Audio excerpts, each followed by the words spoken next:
Hi everybody, it's Miss Shilia, and I'm going to be reading you one of my favorite books called The Frog Prince Continued by Jon Scieszka.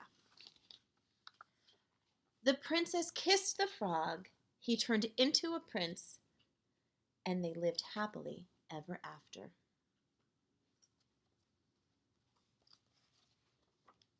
Well, let's just say they lived sort of happily for a long time. Okay, so they weren't happy. In fact, they were miserable. "Stop sticking your tongue out like that," nagged the princess. "How come you never want to go down to the pond anymore?" whined the prince. The prince and princess were so unhappy they didn't know what to do.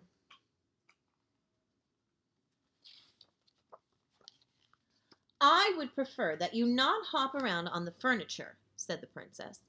"And it might be nice if you got out of the castle once in a while to slay a dragon or a giant or whatever." The prince didn't feel like going out and slaying anything. He just felt like running away. But then he reread his book, and it said right there at the end of his story, they lived happily ever after. The end.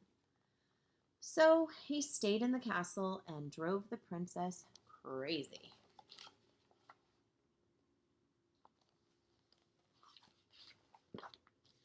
Then one day, the princess threw a perfectly awful fit.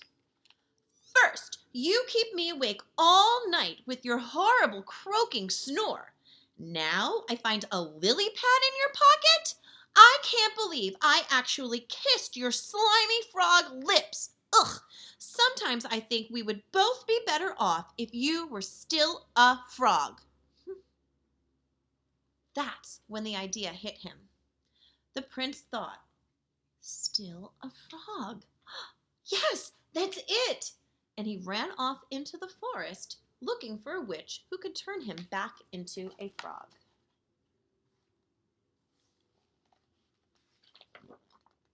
The prince hadn't gone far when he ran into just the person he was looking for. Miss Witch, excuse me, Miss Witch. I wonder if you could help me." "Say, you're not looking for a princess to kiss, are you?" asked the witch. "Oh, no, I've already been kissed. I'm the frog prince. Actually, I was hoping if you could turn me back into a frog." "Are you sure you're not looking for a beautiful sleeping princess to kiss and wake up?"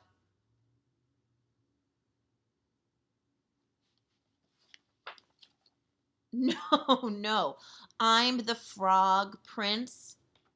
"That's funny. You don't look like a frog." "Well, no matter. If you're a prince, you're a prince, and I'll have to cast a nasty spell on you. I can't have any princes waking up Sleeping Beauty before the 100 years are up." The prince didn't stick around to find out which nasty spell the witch had in mind. He ran deeper into the forest until he came to a tiny cottage where he saw another lady who might help him.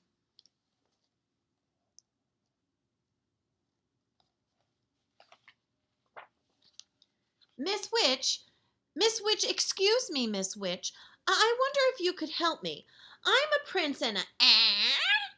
What did you say? Prince?" croaked the witch. No. I'm not the prince looking for Sleeping Beauty, but yes, I'm the frog prince, and I'm looking for a member of your profession who can turn me back into a frog so I can live happily ever after.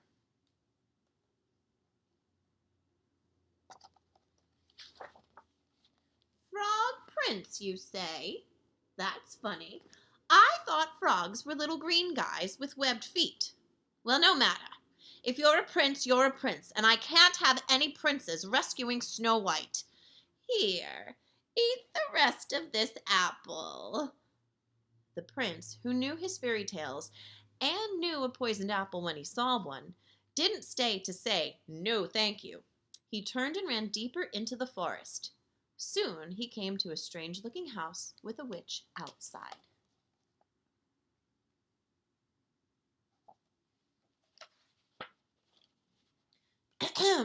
Miss Witch, Miss Witch, excuse me, Miss Witch. I wonder if you could help me," said the Frog Prince. If you're a frog, I'm the king of France, said the witch. No, I'm not a frog. I'm the frog prince. But I need a witch to turn me back into a frog so I can live happily ever after. Can you do it? Said the prince in one long breath. The witch eyed the prince and licked her rather plump lips. Why, of course, dearie. Come right in.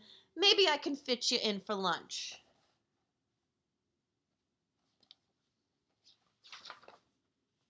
The prince stopped on the slightly gummy steps. Something about this house seemed very familiar. He broke off a corner of the windowsill and tasted it.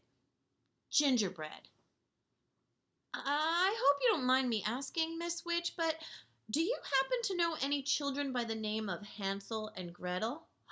Why, yes, Prince darling, I do. I'm expecting them for dinner. The prince, who, as we said before, knew his fairy tales, ran as fast as he could deeper into the forest.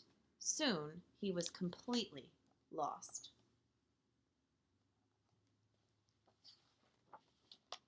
He saw someone standing next to a tree. The prince walked up to her, hoping she wasn't a witch, for he'd quite had his fill of witches. Madam, I am the frog prince. Could you help me? Gosh, do you need it? Said the fairy godmother. You're the worst looking frog I've ever seen. I am not a frog. I am the frog prince, said the prince, getting a little annoyed.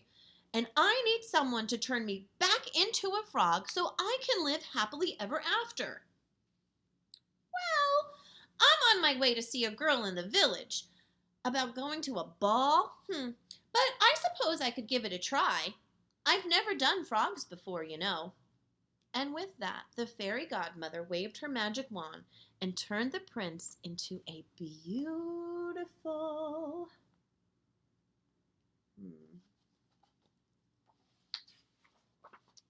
carriage. The prince couldn't believe his rotten luck. The sun went down, the forest got spookier, and the prince became more and more frightened.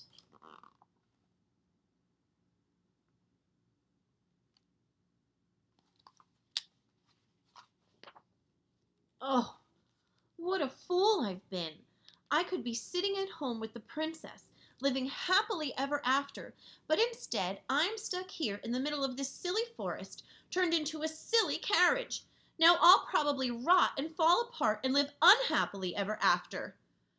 Oh, the prince thought these terrible, frightening kinds of thoughts, and a few worse, too awful to tell, until far away in the village, the clock struck midnight.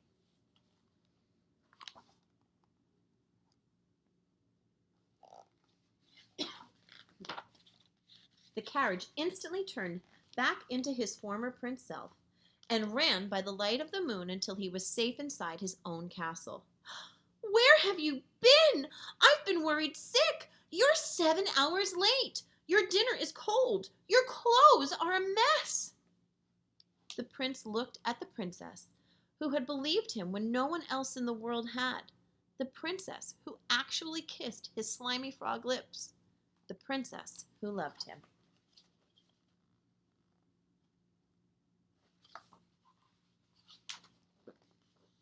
The prince kissed the princess. They both turned into frogs, and they hopped off happily ever after. The end. I hope you enjoyed this book, and I hope it inspires you to read some more while you're home. Bye, guys.